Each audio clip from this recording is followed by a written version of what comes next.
लड़कियां लाते हैं 25 साल की। अब 25 साल की लड़की 4 जगह वो मुंह मार चुकी होती है। वो 25 साल की जब तक आती है तो पूरी जवान होके आती है। जवानी कहीं ना कहीं तो वो उसकी जवानी फिसल जाएगी। क्या अब धर्म के मंच से सीधे जेल की सीढ़ियां लगाई जा रही हैं? एक संत जिनकी वाणी कभी मन को शांति देती थी, अब वही वाणी कोर्टरूम की दीवारों में गूंज रही है। क्या आपने कभी सोचा था कि राधे राधे कहने वाला संत एक दिन धारा 509 और गिरफ्तारी वारंट जैसे शब्दों में घिर जाएगा? अगर नहीं सोचा था तो यह वीडियो आपको चौंका देगा। हम किसी गॉसिप या अफवाह की बात नहीं कर रहे। ये कहानी है दो संतों की, एक अतीत में फंसा और दूसरा उसी राह पर फिसलता हुआ। पहले अनिरुद्धाचार्य, अब प्रेमानंद जी।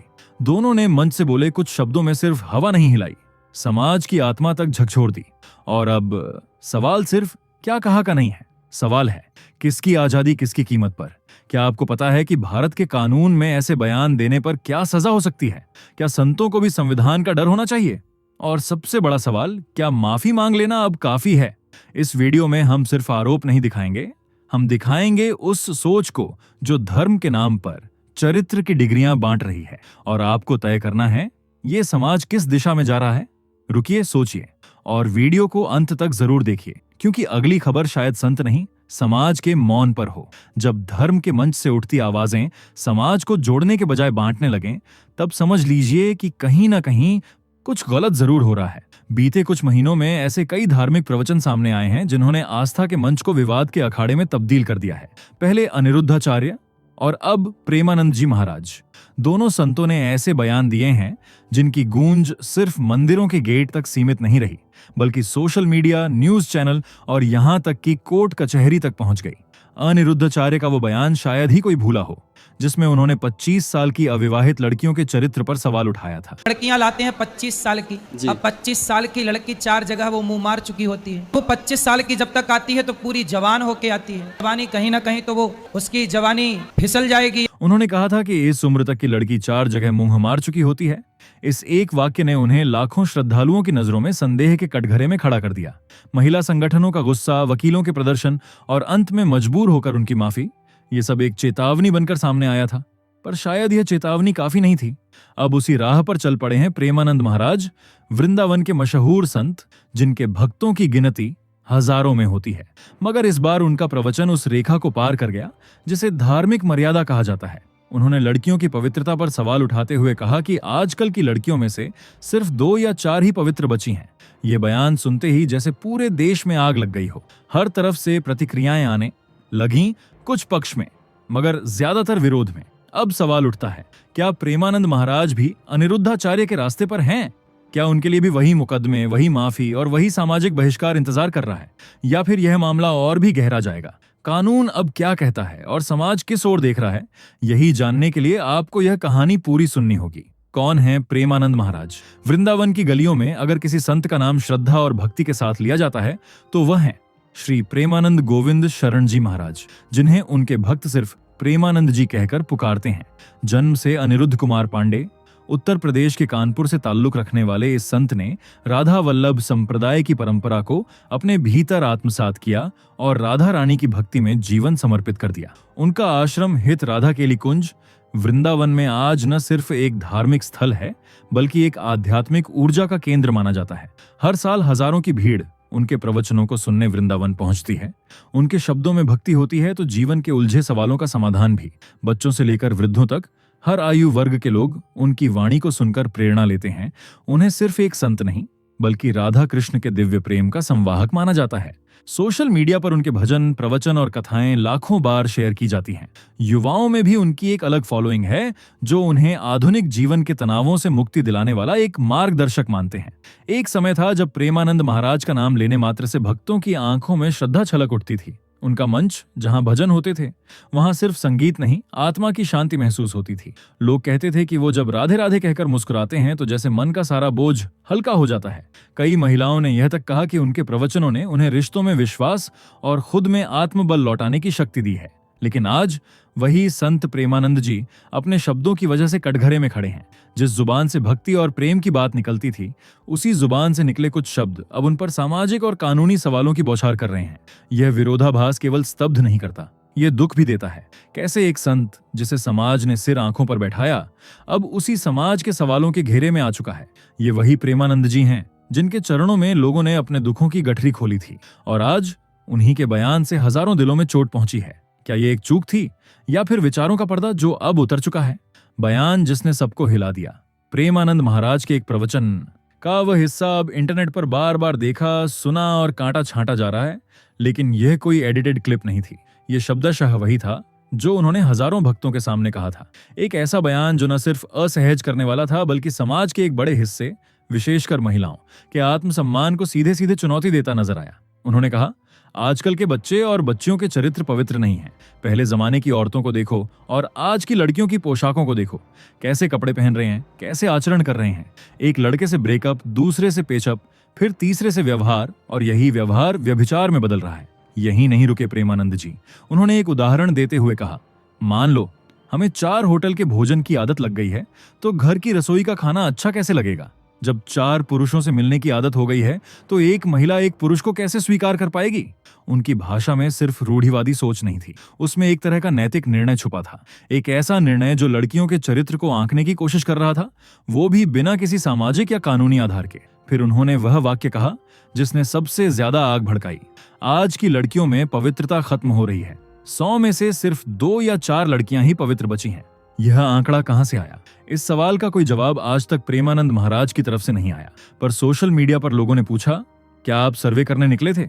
या फिर आप कौन से चश्मे पहनते हैं जिससे आपको हर लड़की की पवित्रता दिख जाती है? उन्होंने आगे कहा, गर्लफ्रेंड बॉयफ्रेंड के चक्कर में आज की युवा पीढ़ी खत्म होती जा रही है। जो पुरुष 4 लड़कियों से व्यभिचार करता है, वह अपनी पत्नी से कैसे संतुष्ट रह सकता है? यहां उन्होंने पुरुषों को भी नहीं बख्शा, लेकिन पूरी बात का केंद्र महिलाओं की शुद्धता बना रहा। एक ऐसा विचार जो आज के आधुनिक समाज में न सिर्फ अप्रासंगिक है, बल्कि खतरनाक भी। बात सिर्फ ये नहीं कि उन्होंने क्या कहा, बल्कि कैसे कहा। वो मंच से आत्मविश्वास के साथ बोले, जैसे कि ये कोई अपरिवर्तनीय सत्य हो। उनकी वाणी में वह संदेह या संतुलन नहीं था जो एक संत से अपेक्षित होती है जब वह ऐसे संवेदनशील विषयों पर बोले। प्रेमानंद महाराज की वाणी का असर तुरंत दिखा। मंच पर मौजूद कुछ भक्तों ने ताली बजाई। शायद उन्हें यह सच लगा, या शायद आदतन प्रतिक्रिया थी। लेकिन जैसे ही यह क्लिप सोशल मीडिया पर आई, उसकी प्रतिक्रिया एक तूफान में बदल गई। यह वह क्षण था जब एक संत का प्रवचन एक धार्मिक सभा से निकलकर एक राष्ट्रीय बहस का मुद्दा बन गया। लोग पूछने लगे, धर्म सिखाया जा रहा है या चरित्र की अदालत चलाई जा रही है? सोशल मीडिया और जनता का रिएक्शन जैसे ही प्रेमानंद महाराज का विवादित बयान वायरल हुआ, सोशल मीडिया पर मानो ज्वालामुखी फूट पड़ा। ट्विटर, इंस्टाग्राम, यूट्यूब कमेंट्स और फेसबुक पोस्ट्स, हर जगह एक ही चर्चा थी। क्या यह वही संत हैं जिन्हें हम भगवान का दूत समझते थे? ट्विटर पर एक यूजर ने लिखा, जो आदमी मंच से औरतों की इज्जत नाप रहा है, वो संत कैसे हो सकता है? वहीं एक महिला एक्टिविस्ट ने कहा, धर्म की चादर ओढ़े बैठे लोग अब लड़कियों की अस्मिता पर छूट का ठप्पा लगा रहे हैं। रिएक्शन 2 ध्रुवों में बढ़ गए। एक तरफ वे लोग जो प्रेमानंद जी के बयान को कटु सत्य मान रहे थे, और दूसरी तरफ वे लोग जो इसे संगीन अपमान और महिलाओं के खिलाफ मानसिक हिंसा बता रहे थे। मशहूर कथावाचक कौशल ठाकुर ने बयान पर तीखी प्रतिक्रिया दी। संतों को ऐसा बोलना शोभा नहीं देता। यह न केवल नारी सम्मान को ठेस पहुंचाता है, बल्कि सनातन धर्म की छवि को भी नुकसान पहुंचाता है। उन्होंने यह भी जोड़ा कि मंच से ऐसे बयान केवल सनातन को विवादों में घसीटने का काम करते हैं। वहीं महंत राजू दास जैसे कुछ लोग प्रेमानंद जी के पक्ष में खड़े नजर आए। उनका कहना था, ज़राक़ाना पुस्ता, उन्होंने समाज का आईना दिखाया है। आज की पीढ़ी को दिशाहीनता से बचाने के लिए यह कटु सत्य बोलना जरूरी था। इस तरह के बयानों से यह साफ जाहिर हुआ कि समाज इस मुद्दे पर गहरे विभाजित है। महिलाओं के अधिकारों की वकालत करने वाले संगठनों ने भी चुप्पी नहीं साधी। सोशल मीडिया पर कई पोस्ट्स में लोगों ने सवाल उठाया, क्या अब मठ मंदिरों से लड़कियों की पवित्रता का सर्टिफिकेट मिलेगा? एक इंस्टाग्राम यूजर ने लिखा, ये वही लोग हैं जो एक तरफ देवी पूजन करते हैं और दूसरी तरफ महिलाओं की गरिमा को रौंदते हैं। कुछ लोगों ने यह भी कहा कि यह सिर्फ एक बयान नहीं, बल्कि एक सोच है जो पीढ़ियों से महिलाओं को उनके शरीर और व्यवहार के आधार पर परखा करती आई है। मगर इसी बहस में कुछ ने यह भी पूछा, क्या हम संतों की हर बात को एक सामाजिक एजेंडे से तौलने लगे हैं? कुछ भक्तों ने दलील दी कि प्रेमानंद महाराज की मंशा गलत नहीं थी, बस उनकी अभिव्यक्ति का तरीका कठोर था। इस प्रतिक्रिया की बाढ़ ने यह साफ कर दिया कि अब संतों के शब्द केवल पंडालों तक सीमित नहीं है। अब हर वाक्य का मूल्यांकन होता है, जन भावनाओं के तराजू में, सोशल मीडिया की अदालत में, और शायद जल्द ही न्यायपालिका के कटघरे में भी। क्या अनिरुद्धाचार्य जैसी गलती दोहराई गई है? इतिहास खुद को दोहराता है, और अगर वो इतिहास विवादों से भरा हो तो उसकी गूंज और भी तेज सुनाई देती है। प्रेमानंद महाराज का ताजा बयान सुनते ही बहुत से लोगों को तुरंत याद आया अनिरुद्धाचार्य का वही कुख्यात प्रवचन जिसने कुछ महीने पहले सनातन जगत में भूचाल ला दिया था। अनिरुद्धाचार्य ने कहा था 25 साल की लड़की 4 जगह मुंह मार चुकी होती है, अब वो जब शादी के लिए आएगी तो पूरी जवान होकर आएगी और उसकी जवानी कहीं ना कहीं फिसल ही जाएगी। ये बयान इतना अपमानजनक था कि न सिर्फ महिला संगठनों ने इसकी निंदा की, बल्कि वकीलों, सामाजिक कार्यकर्ताओं और आम जनता ने एकजुट होकर विरोध दर्ज कराया। माफी मांगने के बावजूद अनिरुद्धाचार्य को शांति नहीं मिली। उनके बयान को संविधान विरोधी बताते हुए उनके खिलाफ FIR दर्ज हुई, प्रदर्शन हुए और उनकी छवि एक धर्मगुरु से गिरकर विवादित संत की बन गई। अब लगभग वैसी ही लकीर पर चल रहे हैं प्रेमानंद जी। अंतर बस इतना है कि उन्होंने संख्याओं में लड़कियों की पवित्रता को तौला।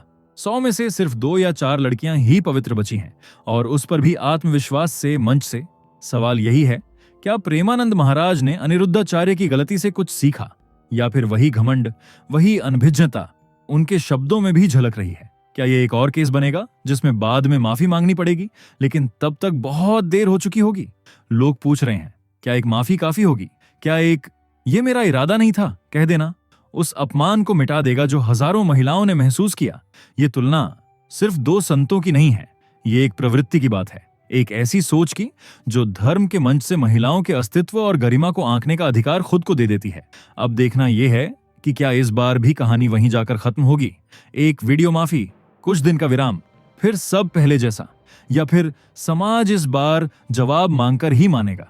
क्या गिरफ्तारी तय है?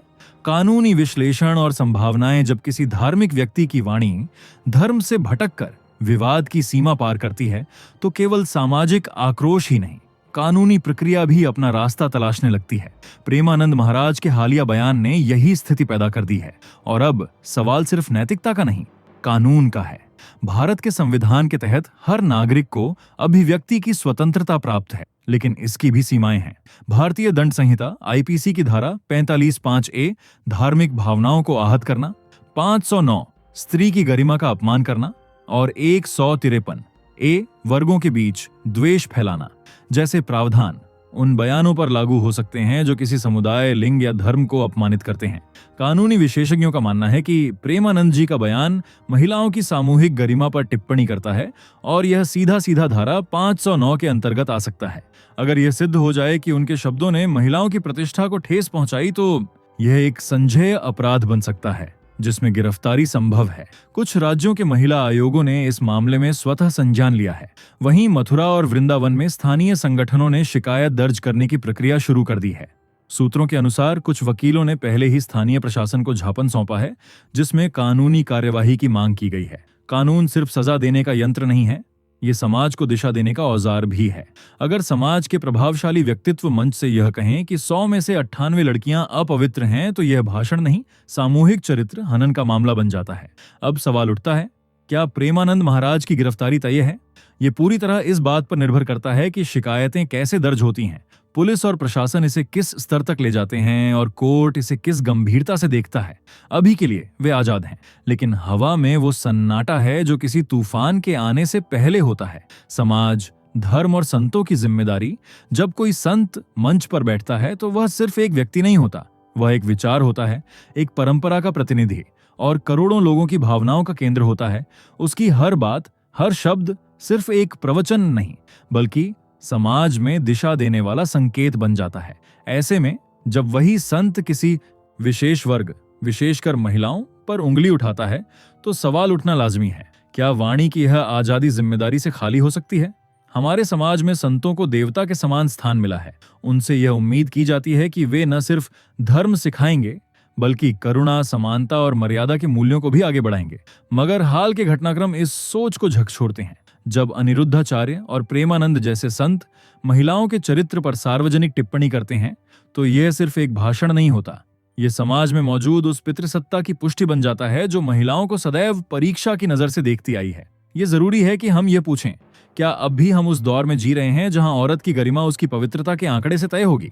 और क्या धार्मिक मंचों को अब भी ऐसी बातों के लिए क्लीन चिट मिलनी चाहिए? धर्म का उद्देश्य मनुष्य को जोड़ना है, न कि वर्गों में बांटना। वह चेतना को उन्नत करता है, न कि मानसिकता को सीमित। संतों को चाहिए कि वे समाज में सद्भाव, सहिष्णुता और आत्मिक प्रगति का संदेश दें, न कि भेदभाव, शर्मिंदगी और लांछन का। जब वे मंच से बोलते हैं तो हर बच्चा, हर महिला, हर परिवार उन्हें सुनता है। उनके शब्दों का असर दूर तक जाता है। अब वक्त है कि संतों की जवाबदेही तय हो, सिर्फ इसलिए कि वे चोला पहने हैं। इसका यह मतलब नहीं कि वे कुछ भी कहने के लिए स्वतंत्र हैं। सम्मान, श्रद्धा और विश्वास, ये सब बिना शर्त नहीं मिलते। इन्हें बनाए रखने के लिए भी संयम, संवेदना और विवेक जरूरी है।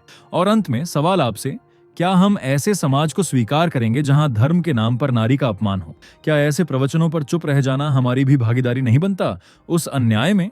आपका जवाब, आपकी चेतना तय करेगी कि कल के मंचों पर कौन और कैसे बोलेगा। अगर आप चाहते हैं कि ऐसे विषयों पर खुलकर चर्चा हो, अगर आप मानते हैं कि धर्म का मतलब सिर्फ नियम नहीं, संवेदना भी है, तो अपनी राय जरूर साझा करें।